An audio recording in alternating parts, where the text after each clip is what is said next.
Riżultati pożittivi fl-Ajruport Internazzjonali ta' Malta għall-ewwel 6 xhur tas-sena, riżultati li kienu kkonfermati mill-MIA fejn ħareġ li aktar minn 3.4 miljun persuna għaddew mill-ajruport fl-ewwel nofs tas-sena. 47% tal-vjaġġi minnu lejn Malta saru mill-kumpanija Ryanair filwaqt li 26% kienu tal-Air Malta. Il-linja Wizz Air kellha 5% tat-tisjiriet tul l-ewwel nofs tas-sena filwaqt li Lufthansa ġarret 4% tat-traffiku kollu minn u lejn Malta.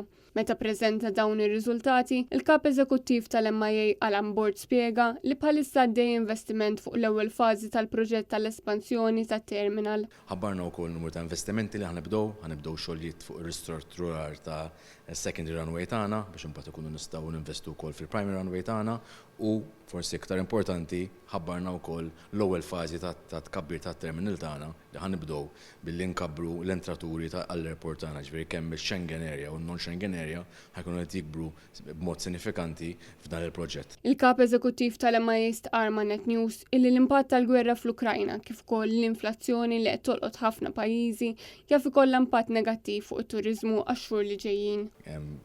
Kriżi ta' inflazzjoni, gwerra fl-Ewropa, inħoss li element ta' slowdown fil-futur jaf ikun hemm. Però mhux qed nipprova nallarma sitwazzjoni dan huwa normali fiċ-ċiklu tagħna.